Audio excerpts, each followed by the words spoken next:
అంటే ఒక్కొక్కసారి చాలా బాధ అనిపిస్తుంది. జగన్మోహన్ రెడ్డి పరిపాలన ఒక కేఆర్బి అని ఇంచుమించు మనం అనుకుంటాం, ఆర్ఆర్బి అని, రైల్వే రిక్రూట్మెంట్ బోర్డు, అలాంటి మాటలు వింటూ ఉండేవాళ్ళం ఇంతకుముందు. ఇతన్ని చూస్తే కేఆర్బి అని ఒక వర్డ్ గుర్తొస్తుంది. కల్తీ రిక్రూట్మెంట్ బోర్డు అని. దాన్ని స్థాపించినోడే జగన్మోహన్ రెడ్డా, దానికి అధ్యక్షుడే జగన్మోహన్ రెడ్డా అన్నట్టుగా ఈరోజు కొన్ని వ్యవహారాలు అతగాడి హయాంలో జరిగిన సిచ్యువేషన్స్ చూస్తూ ఉంటే ఒక పక్క భయం అనిపిస్తుంది, ఒక పక్క బాధ అనిపిస్తుంది, ఒక పక్క సిగ్గు అనిపిస్తుంది. ఇలాంటి వాడిన 5 సంవత్సరాలు ఆంధ్రప్రదేశ్ రాష్ట్రం భరించింది అని మనం అబ్జర్వ్ చేసుకుంటే, కోవిడ్ లాంటి పరిస్థితుల్లో వెంటిలేటర్ల మీద జనాలు చచ్చిపోతూ ఉంటే ఆ రోజు కల్తీ మందులు సరఫరా చేసి కల్తీకి నాంది పలికాడు, కల్తీ లిక్కర్ చేసి కల్తీ లిక్కర్కి నాంది పలికాడు. అదేవిధంగా మనం చూసుకుంటే ఇసుకను కూడా కల్తీ చేసి, మామూలు ఇసుకలోని కూడా సముద్రపు ఇసుకను కలిపి ఇసుకను కూడా కల్తీ చేశాడు. ఆఖరికి విద్యా వ్యవస్థని కల్తీ చేసి పరీక్షల్లో కూడా కల్తీ చేసే పరిస్థితి కనిపిస్తూ ఉంది. ఇలా చూస్తే ఓవరాల్గా చూస్తే కల్తీ, ఒక పాలనే ఒక కల్తీ, ఆ మనిషే ఒక కల్తీ. ఇవన్నీ పక్కన పెడితే ఆఖరికి ప్రసాదాల తయారీలో ఉపయోగించే నెయ్యిని కూడా కల్తీ చేసి, అది నెయ్యి కాదు, రసాయనాలతో తయారు చేసిన ప్రసాదం, అలా తయారు చేసి దాన్ని కూడా మహాప్రసాదంలాగా ప్రజలందరూ ఆరోగ్యాలతోని సెంటిమెంట్తోని ఆడుకొని ఈరోజు తిరిగి కళ్ళబొల్లి మాటలు మాట్లాడుతూ ఆ జరిగిన మహాపాపాన్ని తిరిగి ఈరోజు ఎన్డీఏ కూటమి వాళ్ళైన గౌరవ ముఖ్యమంత్రి చంద్రబాబు నాయుడు గారి మీద, ఉప ముఖ్యమంత్రి పవన్ కళ్యాణ్ గారి మీద, అదేవిధంగా నారా లోకేష్ బాబు గారి మీద నెట్టడానికి వాళ్ళు చేస్తున్న ప్రయత్నం చూస్తూ ఉంటే వాళ్ళకి సిగ్గనిపించట్లేదేమో తెలియట్లేదు. కానీ అలాంటి వాళ్ళని 5 సంవత్సరాలు భరించినందుకు ఆంధ్రప్రదేశ్ రాష్ట్ర ప్రజలుగా మేమందరం కూడా సిగ్గుపడే పరిస్థితి కనిపిస్తూ ఉంది.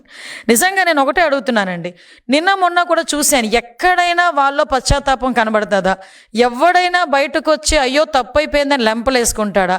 కనీసం బయటకు వచ్చి ప్రజల ముందుకైనా బయటకు వచ్చి అయ్యో తప్పైపోయిందని మాట్లాడతాడా అనుకుంటే, వాళ్ళ పరిస్థితులు చూస్తా అంటే కల్తీ ఎక్కడ జరిగింది అంటాడు ఒకడొచ్చి, కల్తీ జరగలేదని సిబిఐ రిపోర్ట్ ఇచ్చింది అంటాడు ఒకడు వచ్చి, బయటకు వచ్చి ఒకడు జంతు కొవ్వు కలవలేదు కదా అని అంటాడు ఒకడొచ్చి బయటికి. అంటే ఈ రకంగా తిరిగి అదే మసిపూసి మారేడికాయ చేసి ఆ నెపానంతటిని తీసుకొచ్చి చంద్రబాబు నాయుడు గారి మీద, లోకేష్ బాబు గారి మీద, పవన్ కళ్యాణ్ గారి మీద నెట్టేయడానికి ప్రయత్నిస్తున్నారే తప్పించి ఎక్కడ కూడా పశ్చాత్తాపం అన్నది కనిపించట్లే. నేను ఒకటే స్ట్రైట్ క్వశ్చన్ అడుగుతున్నా. ఈరోజు 1 కాదు 2 కాదు, మొత్తం 4 నివేదికలు ఈరోజు చాలా క్లియర్గా, అరే నాయనా నువ్వు చేసిన పరీక్షల్లో నెయ్యిలో కల్తీ జరిగింది, కొన్ని రిపోర్ట్స్ అయితే అది నెయ్యే కాదు రసాయనాల ముద్ద అని చాలా క్లియర్గా తేటతెల్లం చేసినాయి. ఈరోజు ఫర్ ఎగ్జాంపుల్ 2022లో వైసీపీ గవర్నమెంట్లోనే మీ చైర్మన్, మీ బాబాయ్ వైవి సుబ్బారెడ్డి ఉన్న టైంలోనే ఒక రిపోర్ట్ వచ్చింది, దానికి సంబంధించి పరీక్ష ఆధారంగా ల్యాబ్ రిపోర్ట్ వచ్చింది. అది కూడా CFTRI రిపోర్ట్ ప్రకారం central food technological research institute Mysore, అందులోని చాలా క్లియర్గా అడల్ట్రేషన్ జరిగింది, కల్తీ నెయ్యి ఉంది, అందులో పామ్ ఆయిల్ ఎక్కువగా ఉంది అని చెప్పి ఆ రోజు రిపోర్ట్ ఇచ్చింది. మరి ఆ రోజు రిపోర్ట్లో నెయ్యిలో కల్తీ జరిగింది అన్నది క్లియర్గా కనిపించింది కదా. ఆ తర్వాత NDDB report, national dairy development board, ఇది కూడా కేంద్ర ప్రభుత్వ ఆధ్వర్యంలో నిర్వహించే ల్యాబొరేటరీ, ఇందులో కూడా చాలా క్లియర్గా కల్తీ జరిగింది, అందులోని జంతు కొవ్వు సంబంధించిన ట్రేసెస్ కూడా కనిపించినాయి అని ఆ రోజు రిపోర్ట్ ఇచ్చారు. తర్వాత NDRI report, national dairy research institute వాళ్ళు కూడా కల్తీ జరిగింది, ఆ కల్తీ నెయ్యి అయితే అందులో ఉంది, ఉపయోగించిన నెయ్యి అయితే రసాయనాల ముద్ద అని చెప్పి ఆ ల్యాబ్ రిపోర్ట్ కూడా బయటకు వస్తే కొంతమంది అంటారు అందులో జంతు కొవ్వు కలపలేదని చెప్పారు కదా అన్నారు. అందులో కలపలేదని ఎవడు కూడా అథెంటికేషన్ రిపోర్ట్ ఎవడో ఇవ్వలే. చాలా క్లియర్గా వాళ్ళు ఏమన్నారు, ఒక 10% లోపు కానీ కొంత జంతు కొవ్వు ట్రేసెస్ కనిపించాలంటే ఆ టెక్నాలజీ మా దగ్గర లేదు అన్నారు, కానీ అందులో లేదు అని ఎక్కడ కూడా మెన్షన్ చేయలే. అంటే వీళ్ళు ఏం చేస్తారంటే సూక్ష్మ రంధ్రాన్వేషణ అంటారనమాట కొంతమంది.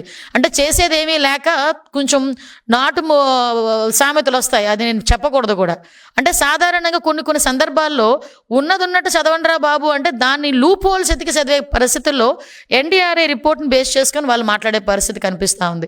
ఈరోజు సిట్ రిపోర్ట్, అది CBI సిట్ సంబంధించి సుప్రీంకోర్టు నిర్వహించిన ఒక CBI సిట్, ఆ రిపోర్ట్లో కూడా కల్తీ జరిగిందని చాలా క్లియర్గా అందులో మెన్షన్ చేసింది.